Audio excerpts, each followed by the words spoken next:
back to another episode of E-Weekly, your home for campus news. This week we have updates on positions affected by EMU's budget deficit, as well as a freshman flautist being nationally recognized. Evan Hensley has sports, Jaden Shorts has the dish, and we have you in mind. This is E-Weekly.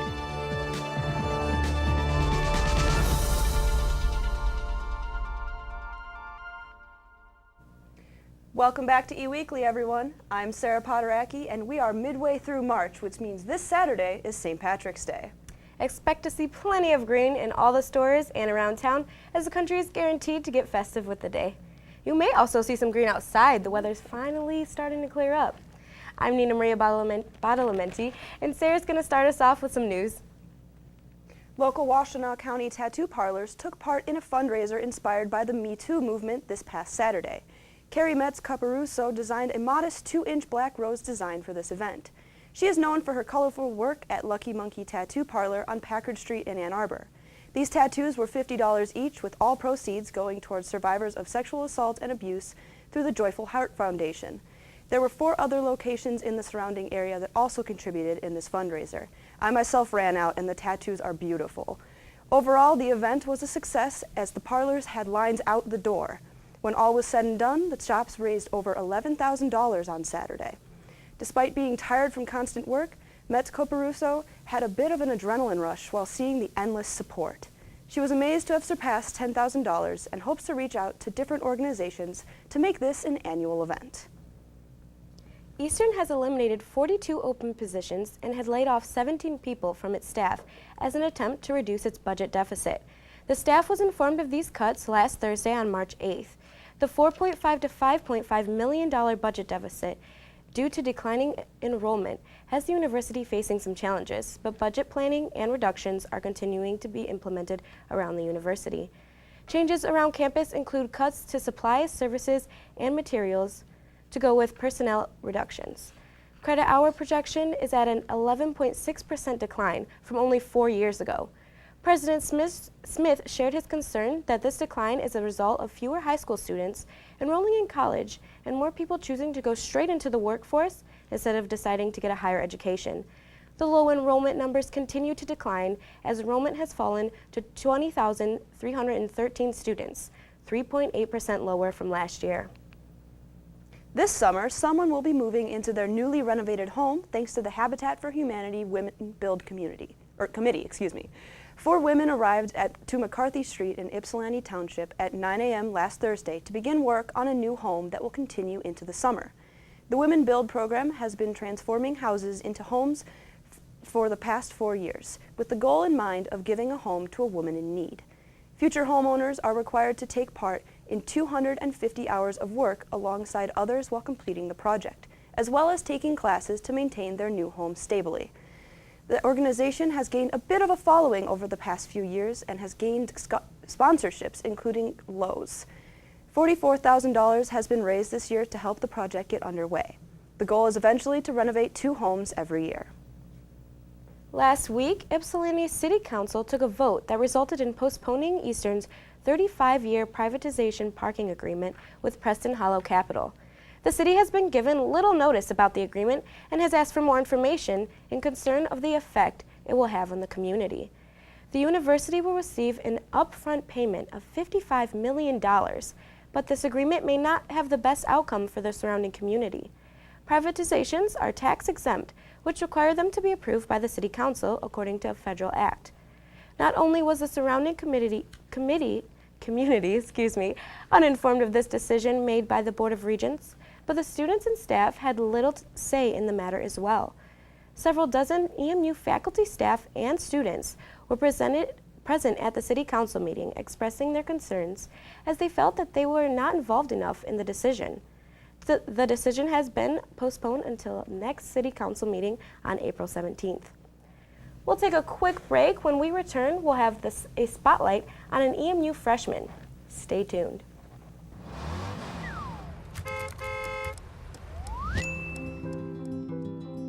a typical day will start for the delivery staff because they are central to what we do. Our delivery staff gets here at about 9:30 in the morning. They get their route for the day. Then they prep their vehicle, they clean it out, make sure it's ready to go. They get their hot boxes all set and ready. Valley Food Services, who is our commissary for our food preparation, will come to Meals on Wheels between 9:45 and 10 a.m. They get here, we count out the meals, we temp them to make sure they're at the appropriate heat. Then they section them out and count, make sure we have the exact number of meals we need. And then they get the sides that go along with the hot entrees. And they have that bag and they put that in a cooler and then they load that into their vehicle. Then they do their exit checkout and then they're ready to go on their route. So typically they're out of here no later than 10:15, 10:30. Then they start their deliveries and it takes them about 2 to 2.5 hours to make those deliveries. So for myself and our office staff, I typically get here about 8:30 to open the office. We check our messages. Then we also do some prep work for the routes. If there needs to be some logistical changes for routing, we try to do that. Typically I start by answering emails from volunteers and from our funders. And then my work kind of starts into doing some grant writing and who I have to go meet with today, if I have to meet with a funder or a partner program. And then Carrie does a lot more of the office work as well. So between our primary hours, Carrie will also probably do anywhere between 1 and 3 intake calls for clients who might need to get on our program. So she does that and it takes roughly about an hour to do that over the phone with a client. She'll kind of help with all the paperwork that we have to file from a state level, sets up appointments for our nursing staff and nursing students to go out and do health assessments for the clients on a daily basis. And then she also just kind of maintains the facility to make sure the upkeep is going well.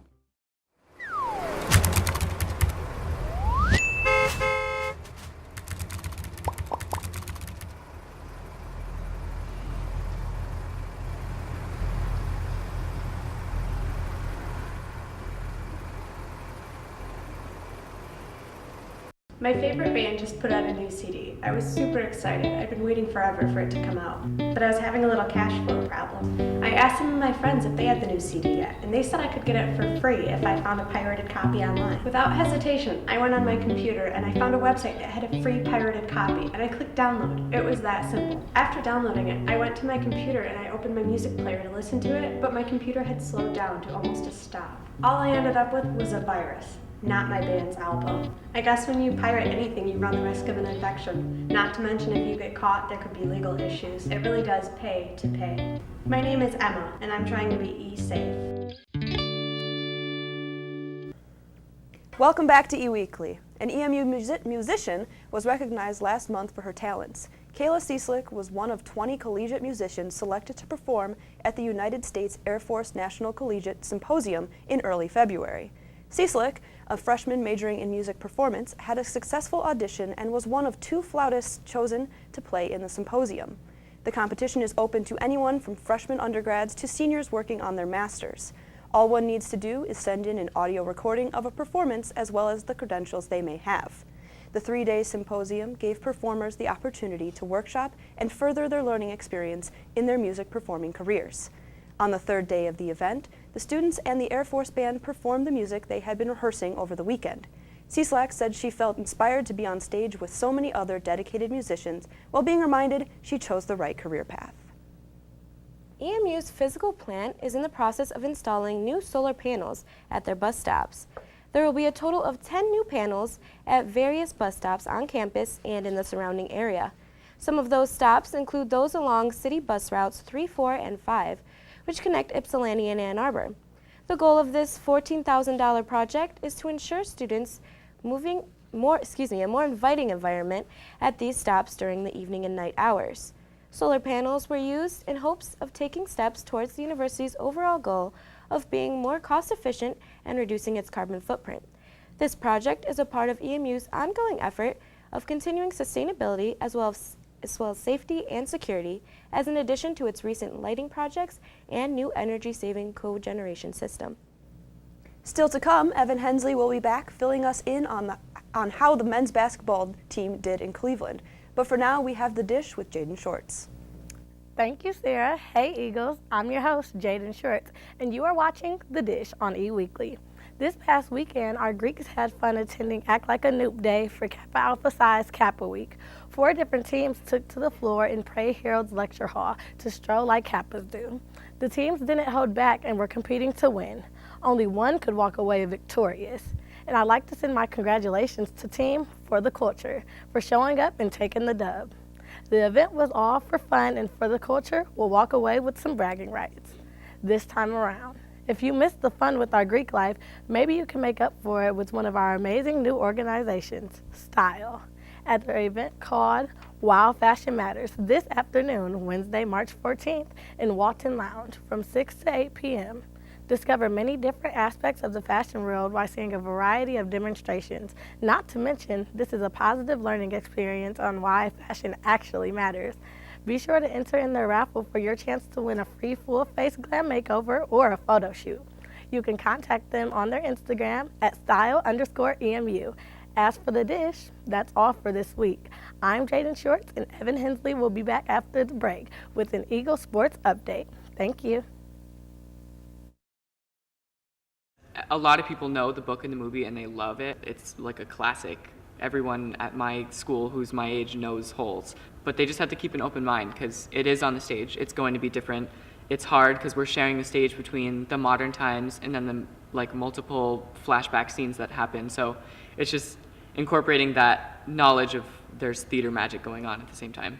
For a second stage show, it's a big production. It'll be food and real weapons and a lot more props than anyone is ever used to, and a bigger cast. For this production, we've had 3 weeks of rehearsals, and then we'll have 1 week of tech, and then we will go right into our weekend of shows.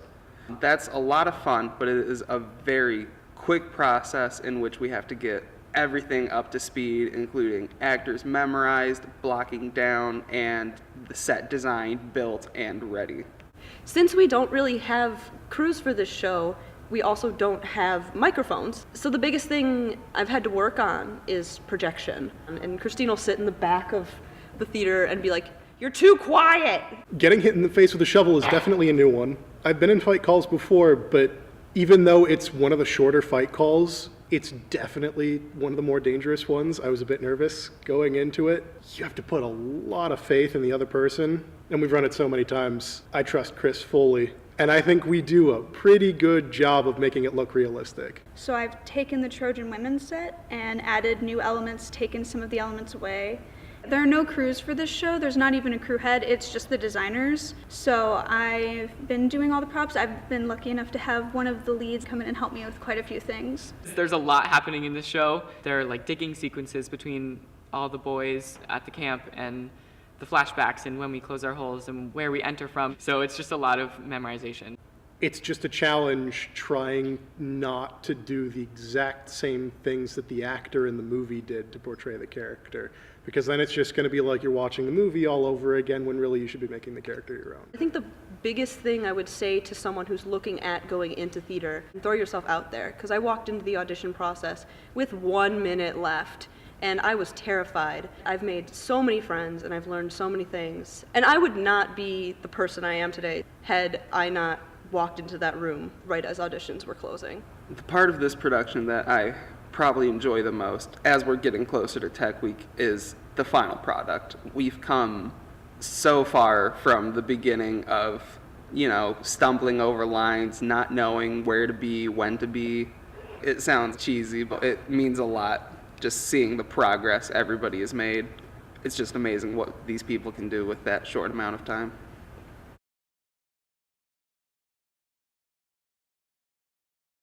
So I tried logging into my .emish account and it wouldn't let me in. So I went down to the help desk and they said I had already changed my password. No I didn't. Shortly after that, my apartment was broken into. Yeah, if you put 2 and 2 together, you know where they go. My address. They got my password, got onto my .emish account, and stole my class schedule and my home address. They knew when I wasn't going to be home. I should have known that a password of ABCD1234 isn't too hard to guess. Now, I'm more careful about choosing a password. I take a word that's 8 to 10 letters long that isn't too personal to me, and I change some characters around. For example, the word college, COLLEGE. I can change the L's to 7s and the E's to question marks. Don't use college, okay?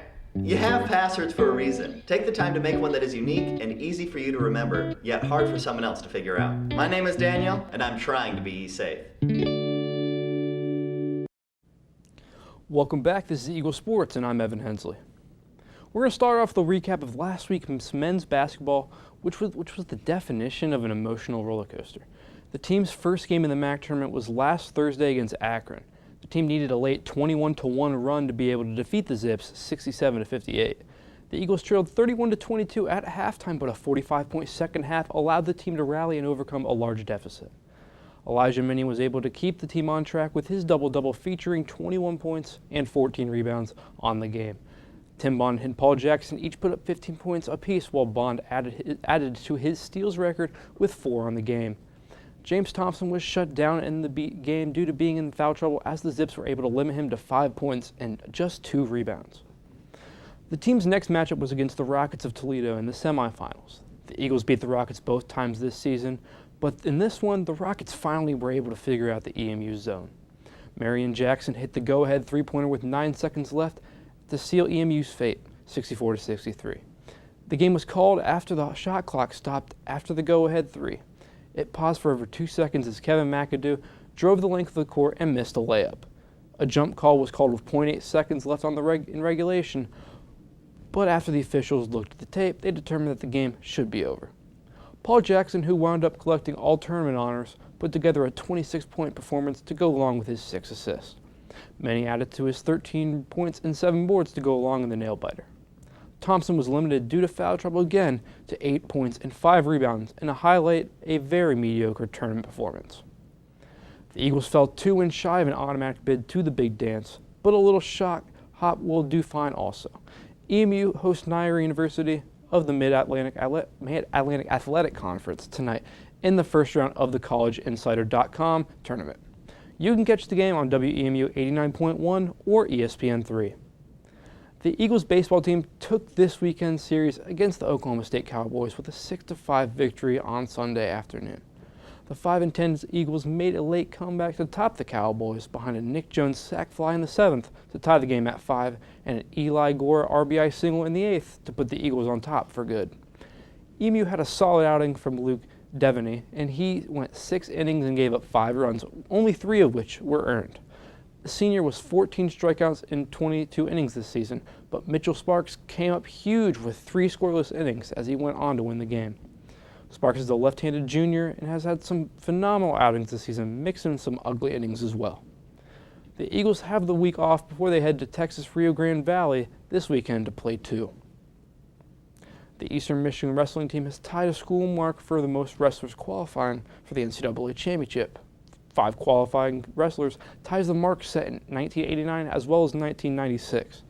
The 5 that will be heading down to Quicken Loans Arena to fight for the championships are sophomore Sedarian Perry, Kyle Springer, Zach Carsons, Kay McCollum, and senior Gage Hutchinson. Carson and Springer will both go to battle against the top wrestlers in their weight classes. Carson at 165 and Springer at 149. The championships will be held March 15th to 17th at Quicken Loans Arena in Cleveland, Ohio. You can follow the action on ESPN3 as well as the Watch ESPN app, with primetime matchups being broadcasted on ESPN and ESPNU. Be sure also to follow the team at EMU Wrestling on Twitter. That's been it for Eagle Sports. I'm Evan Hensley. Hey. Ready to go? Yeah, but the fire's not out. Close enough. Huh. Close enough? If it's too hot to touch, it's too hot to leave. I mean, the next thing you know, you've torched our whole neighborhood. Which is why we're not going anywhere? Exactly.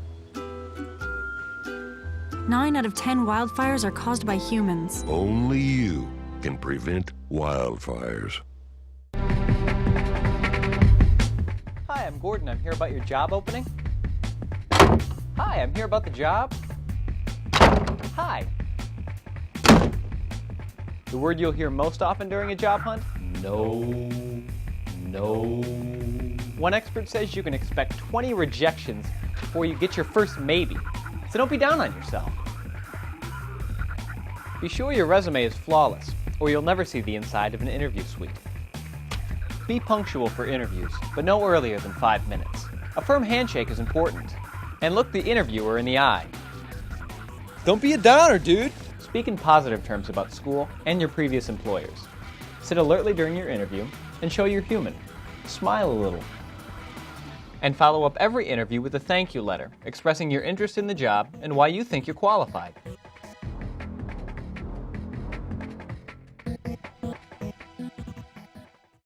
Packers. Viking. Packers. Viking. Viking. Red state, blue state, vegan. Carnivore. We come from different places. Uptown. Downtown. Optimist. We come to different conclusions. Half empty. Half full. But when we live united, we create real, lasting change in the building blocks of life. The education, income, and health of our communities, Live. our families, United. even the person next to us. Live united. Real change won't happen without you.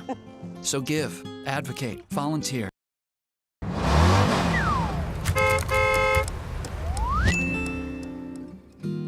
So I typically would describe Meals on Wheels in 3 words: support. What I mean by support is having somebody there every day you can count on, who's going to be there with a smile and a hot meal for you. First, I would say that I would be with them if I could, delivering for the people.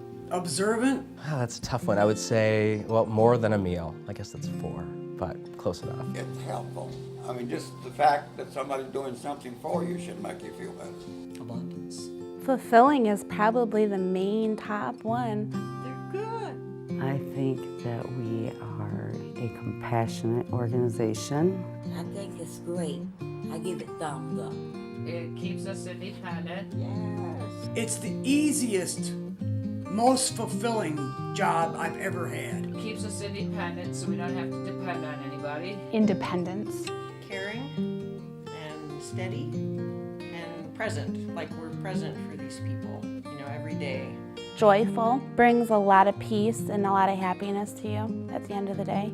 Sharing. Caring, responsible. I think vital to the community. 3 words? I think it's great, actually. Not trying to steal from Tony the Tiger, but yeah, it's great. It teaches you portion control. Loving the community that they work in, trying to make the community better. Helpfulness. Actually, it's fun. Believe it or not, it's really fun and fulfilling to be doing this type of thing. Patience. It pulls at your heartstrings, it does. And it doesn't matter whether you're out en route delivering meals or you're in the office on the phone. Reliable. Hope. So people feel like they have hope, that they can stay in their home for as long as possible. I think all of us want to be where we're feeling most comfortable. Hidden, because we don't advertise. You know about the program, yet you don't think about the program. I think we're out there helping people more than a lot of people even know, so I think it's a very helpful program. I think it's a much needed program that there's a lot of people in our community who just really could use a program like Meals on Wheels that maybe don't even realize that it's there for them.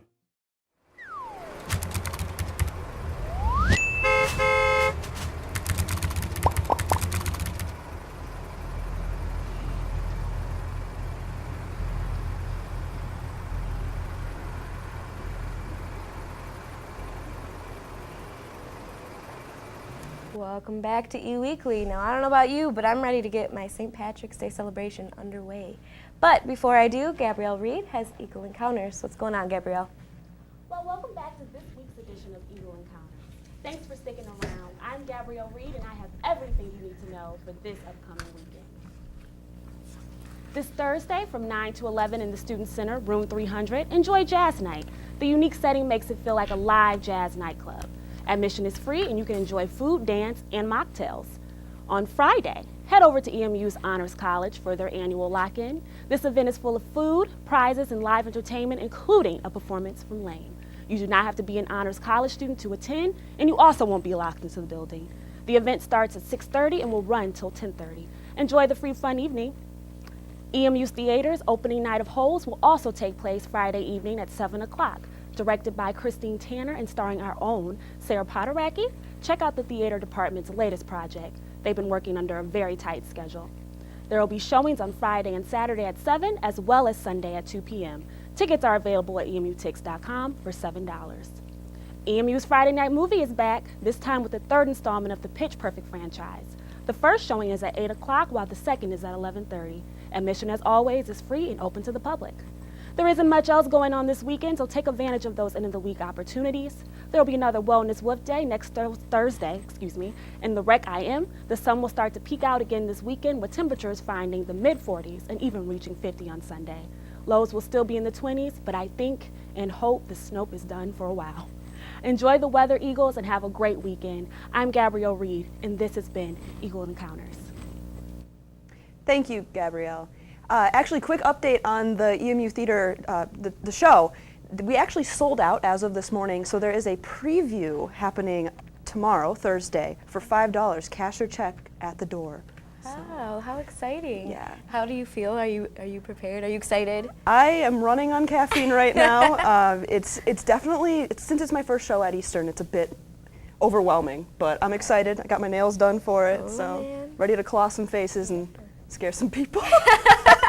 Well, we're super excited to see you up there, so hopefully you guys can make it. Also, be sure to follow us on our social media at ETV at EMU. We're on Facebook, YouTube, Twitter, Instagram. I think we might even have a MySpace at this point, so why don't you check that out with us. See us next week. I'm Nina Maria Badalamenti. And I'm Sarah Poderacki. Happy St. Patrick's Day.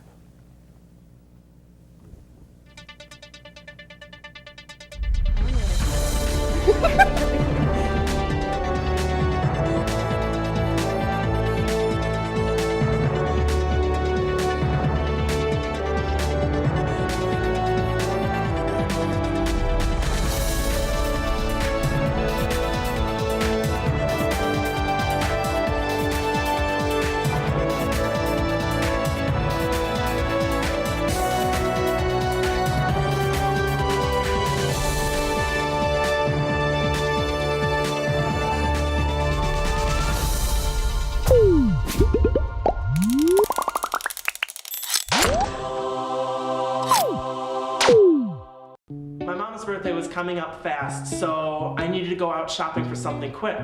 I needed to move money from my savings to my checking account so I could use my debit card at the mall. I cracked open my laptop, hit the bookmark from my bank, and entered in my username and password. What the heck? I got sent back to the home page. So I entered in my username and password again, made the transfer, and went to the mall where I found this cool little necklace for my mom. That's good news, right? The bad news is, the next week I went to make a purchase and they told me that I had insufficient funds to cover that purchase. Long story short, when I had logged into my bank the first time, I got redirected to a fake site that stole my username and password. I guess I got a virus that redirected my bookmark. The thieves had a field day with my account. I wish I had known then what I know now. You have to check and make sure you're really on your bank's website. This can be done by either recognizing an image you've selected or clicking a lock or VeriSafe icon and comparing the bank's web address to a web address you've got on our certificate. My name is Luke, and I'm trying to be e-safe.